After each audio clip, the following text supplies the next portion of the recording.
Ketika mendengar kata membaca, mungkin yang terbayang adalah buku dan perpustakaan.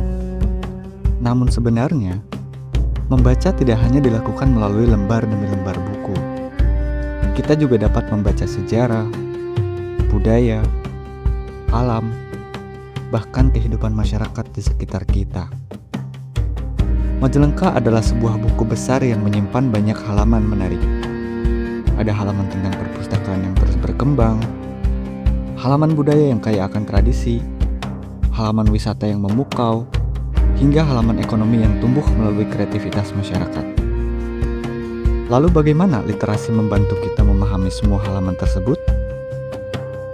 Kita akan mengupasnya bersama Muhammad Assegaf, seorang pegiat literasi dan kebudayaan yang aktif di Majalengka. Oke nih Kak, ketika kita berbicara tentang literasi, kita kan nggak bisa melepaskan peran dari perpustakaannya. Nah, menurut Kak Asgaf nih, perkembangan perpustakaan itu kayak gimana sekarang? Perkembangan perpustakaan sekarang berbeda dengan dulu ya. Kalau dulu perpustakaan hanya bisa dilihat dari buku dalam mencari sebuah informasi, saat ini perpustakaan itu lebih berkembang ya. Dari ruang belajar, ruang diskusi, Iya. ruang kreativitas, bahkan ruang pemberdayaan masyarakat. Kalau misalnya di Majalengka sendiri nih Kak, perubahan dari peran perpustakaan itu terjadi atau enggak? Tentu kita bisa melihat dari di Sarpusda Majalengka banyak koleksi-koleksi buku yang diperbaharui ya, dari buku sejarah, pendidikan, ilmu pengetahuan, atau buku-buku yang lain. Iya. Kalau begitu berarti perpustakaan sekarang ini udah nggak cuma buat baca doang ya? Karena bagi saya membaca itu bisa membaca sebuah lingkungan, membaca sosial, Fenomena yang di fenomenanya masyarakat gitu. seperti itu. Iya. Oke, tadi kan kita ngobrolin tentang perpustakaan daerah. Nah, menurut kakak nih, di Majalengka sendiri, ada nggak sih ruang literasi lain yang menarik? Ruang literasi yang menarik kita bisa melihat dari TBM Kandang Pustaka yang ada di Kirikmuyu. Oh, ya.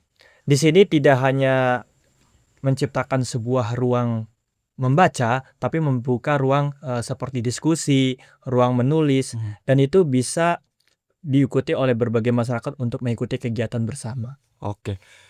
Terus yang ngebedain TBM Kandang Pustaka dengan yang lain apa? Yang membedakan TBM Kandang Pustaka dengan yang lain, kita di sini tentu membaca sebuah tradisi ya.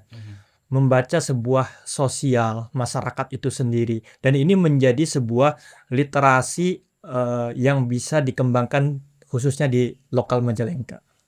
Nah, kalau gitu selain TBM Kandang Pustaka nih Kak, perkembangan literasi di Majalengkanya kayak gimana? Pengembangan literasinya sangat beragam ya. Tentu komunitas itu memiliki identitasnya sendiri masing-masing seperti itu. Nah, Majalengka kan kalau misal kita ibaratin ya, ini buku yang sangat menarik untuk dibahas. Nah, kalau kita ambil halaman berikutnya, kita ketemu sama budaya nih Kak. Ya. Nah, hubungan budaya sama literasi itu kira-kira apa nih? Budaya itu adalah sesuatu hal dokumentasi yang terus-menerus dilakukan dan diwariskan. Nah, itu budaya. Dan Iya. literasi itu bagaimana seseorang memiliki daya peka untuk menulis, bisa menjadi sebuah buku atau dalam sebuah naskah. Itu dalam bentuk literaturnya. Oke, berarti kalau misal kita coba sambungin ya, antara budaya adalah sebuah tradisi dan menulis adalah cara untuk mendokumentasikan, berarti itu bisa jadi jalan kita untuk menemukan jati diri kita yang sesungguhnya. Tentu itu menjadi sebuah jati diri kita bahwa sebaik-baiknya kita dalam menjaga budaya itu kita tidak melupakan leluhur-leluhur kita yang telah melakukan budaya itu. Jadi budaya itu terus lestari. Agar tidak krisis identitas Nah, ya. Tadi kan udah ngobrolin identitas nih. Nah, Majalengka sendiri nih Kak, dari segi wisatanya, itu ada hubungannya nggak sih dengan literasi? Jadi literasi tentang wisata itu bisa diartikan sebagai literasi berbasis konteks. Nah, di sini di Majalengka khususnya di Desa Girimukti itu ada yang namanya Gunung Kawati dan Gunung Tilu. Kawati sama Gunung Tilu. Kita bisa mengajak masyarakat untuk memvisualisasikan ketika berkunjung di kedua tempat itu antara Gunung Kawati dan Gunung Tilu. Oh, berarti mungkin artinya keindahan alamnya itu nggak hanya untuk dilihat ya, tapi juga dibaca gitu. Dibaca secara konteks. Iya, iya, oke. Tadi kan kita udah ngobrolin budaya dan wisata. Nah, menurut Kak Askep sendiri, perkembangan literasi ini bisa ada kaitannya juga nggak sih dengan potensi ekonomi yang ada di Majalengka? Literasi tentang perkembangan ekonomi itu kita bisa menarik ya dari perkembangan literasi digital itu sendiri. Banyak produk-produk yang di-share di berbagai media, di platform, media sosial contohnya seperti, TikTok, Shopee, dan segala macam. Iya. Ini menjadi sesuatu hal perdagangan produk bukan hanya dijual di pasar, tapi bisa dijual di berbagai, sosial Platform media dan juga ya. platform yang ada gitu. Oke, berarti perkembangan literasi ini sangat sangat mempengaruhi potensi ekonomi ya? Iya, universal lah, Iya ya, karena alternatifnya banyak. dari perbincangan tadi berarti kita sudah membahas perkembangan perpustakaan, ruang literasi, dan juga dari segi budaya, ekonomi, yang bisa meningkatkan kesejahteraan. Semuanya itu saling terkait ya, Kak, ya? Ya, itu semuanya saling terkait menjadi sebuah halaman ya. Mhm.